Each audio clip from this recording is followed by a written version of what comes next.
In this lecture 1.3, you will get to understand how CSR is an important driver of value creation in today's business world. And of course, we will also discuss and talk about what does value creation mean in the CSR context. In the previous lecture, you were introduced to the concept of the triple bottom line. Now we focus on the mutual area of the three bottom lines. The intersection of these three bottom lines is where the sustainability is actually achieved. And here we have two examples. For example, if a company invests in improved materials or changing the materials, so for example, they use new dyes where there's no harmful chemical in it, for example, then they'll be able to sell a better product. This will lead to a competitive advantage, which is a plus on the economic bottom line. Also, it will lead to a plus for the consumer and for the employees. They will not be exposed to harmful chemicals. So that's a plus on the social bottom line. And finally, there will be no harmful chemicals to handle in the company or with risk of it getting out in nature, etc. So that's a plus on the environmental bottom line. Another example is if a company, for instance, invests in the production process and in a way that they use less energy. Obviously, they'll save cost having less energy use, so that's a plus on the economic bottom line. There'll be less carbon emissions, CO2 emissions. That we all know, I think, is a plus for the environment. And on the long scale, this will also be an improvement in the living conditions, so it's a plus on the social dimension. This is maybe more indirectly, but if we minimize the environmental damages, it influences our social life. This was some examples, and you could argue, or you could say, do we have an overview of, or some more general terms of what drives businesses into working with sustainability? And there's several. One, the reduced cost.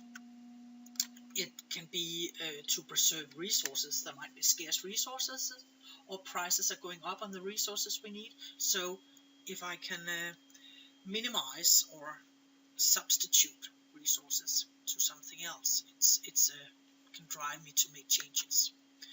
It can be to comply with legislation in the area. It can be to enhance my reputation, to change it, to improve it, that I'm doing good for society, for example, or protect the environment. It can be to differentiate if other competitors and others in the industry haven't made these improvements. Maybe when I do it, I'll have something that stands out from the rest. It can be a driver that I attract quality and qualified employees. The skilled and qualified employees prefer to work with companies that are conscious and do a professional job where they are concerned for the surroundings and not just themselves. So you can attract more qualified employees this way. A driver can be to satisfy customer needs. There might be demand for it from the market side. It can be to meet stakeholder expectations. We'll get back to the whole idea of stakeholders. And it can be to attract capital investment. Maybe if I improve or want to change some production processes, I need investment to it. And investors can be looking for these type of investments where we also improve on the environment, or what it could be.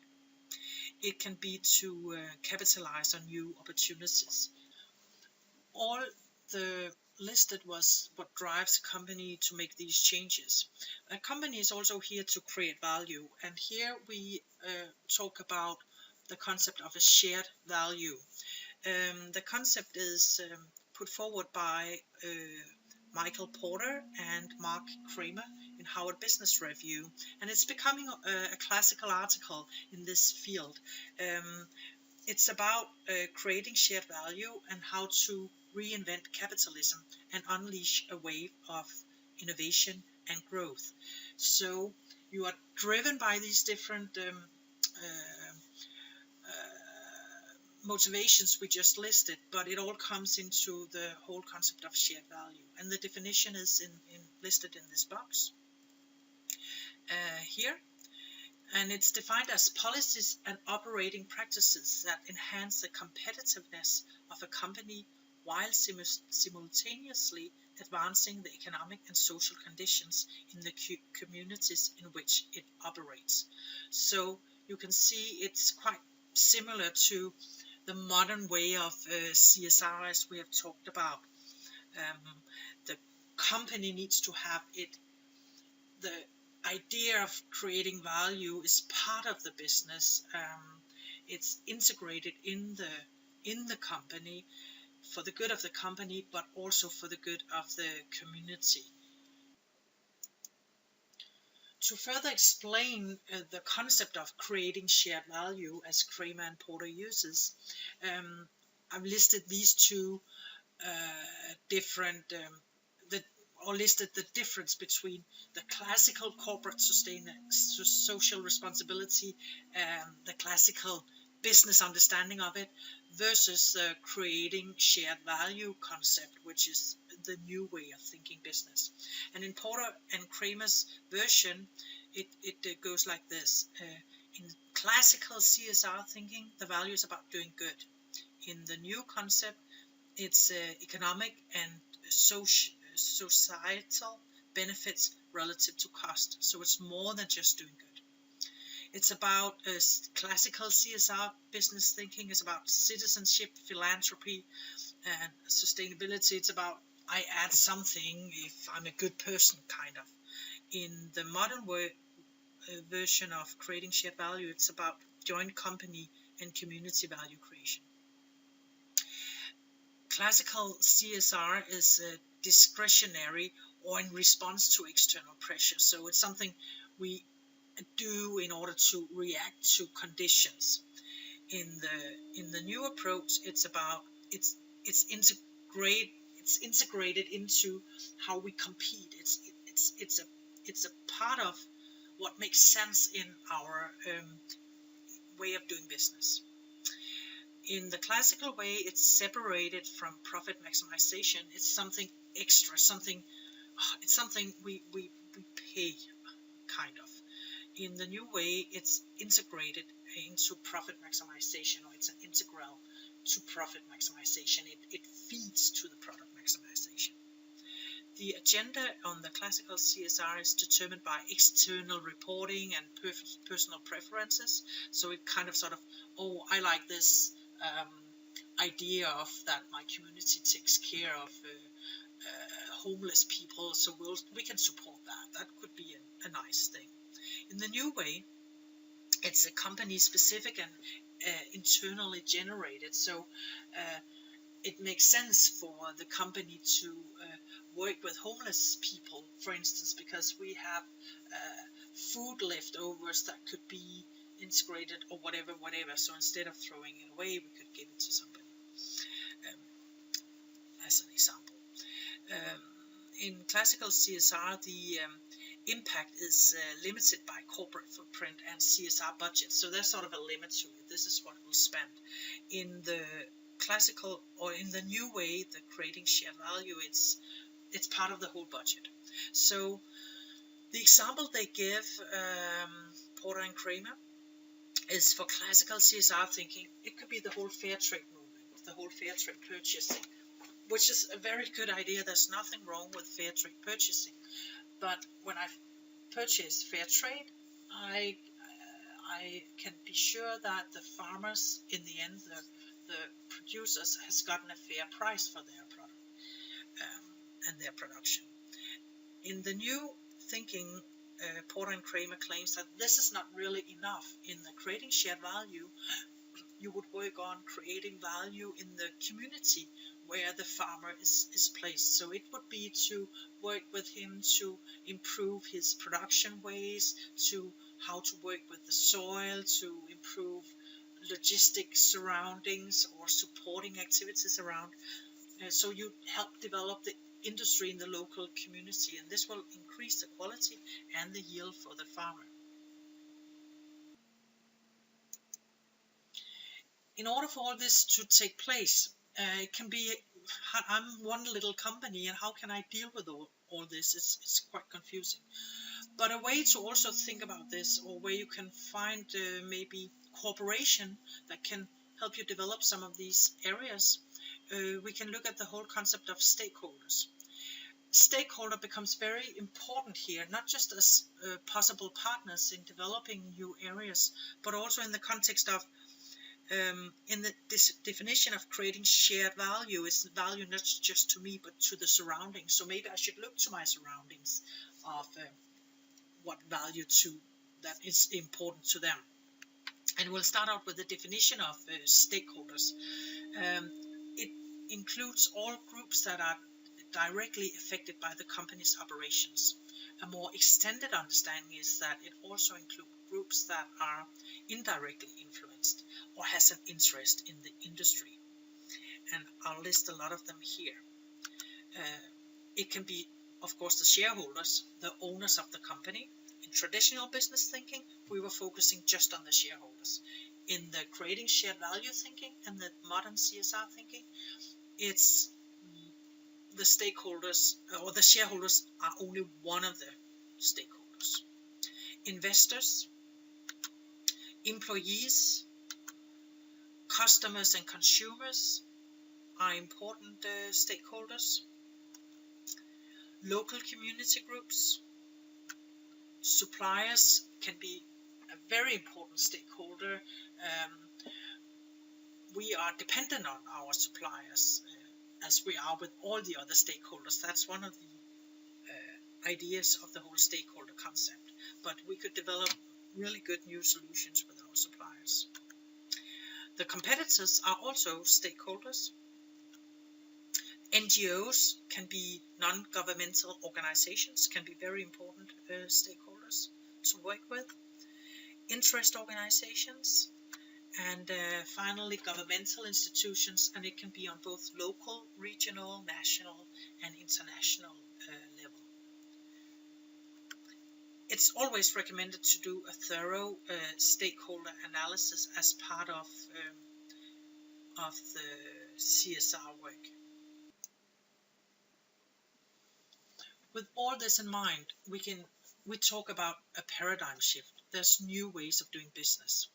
And I've taken this from consultant and author Tanya Ellis, that has been working with the area of CSR in many years.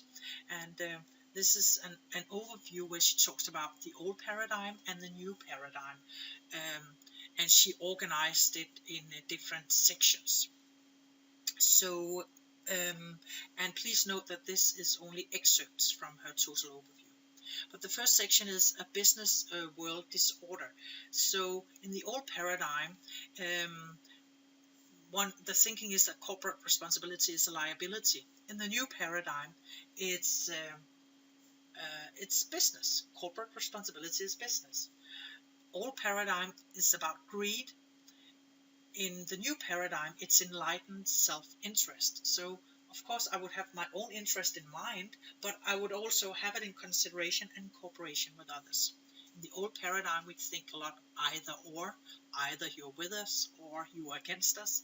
New paradigm, it's both and. We all have to be here. The next section is collaborative problem solvers. Here we talk about, and I'll list the old paradigm thinkings, the stakeholder groups, centralized problem solving, mass consumption, and closed research and development. In the new paradigm, we talk more about networks and social networks. We all integrate. We have a collective problem solving. There's mass participation. It's not just about I consume for myself. It's we all participate in whatever is happening. and there's a lot of open source co-creation. The next section is conscious boycotters. And again, I'll list the old paradigm and after that the new paradigm. In the old paradigm, we used boycotts when there was something we wanted to object to, we didn't like.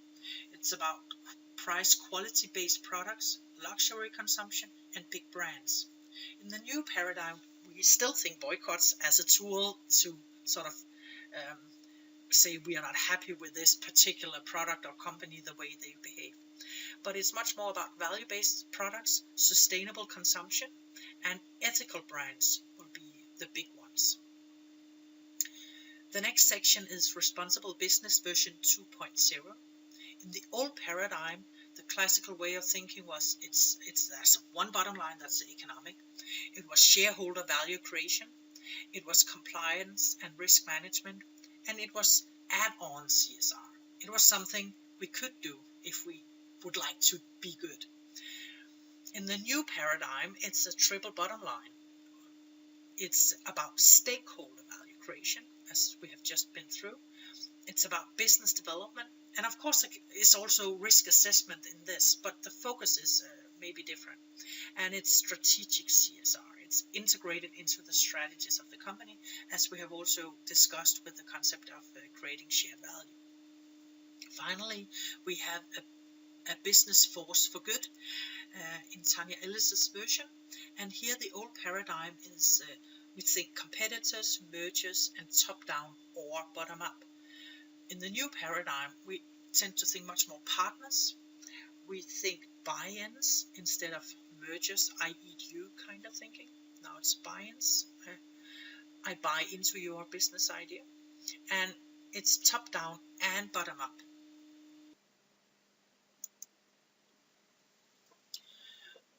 With the list of old paradigm, new paradigm, with the concept of creating shared value and all these discussions, we wanted to communicate to you that when we talk CSR here in this class, it's in this new context. There's new market condition on its way. We have to do things differently.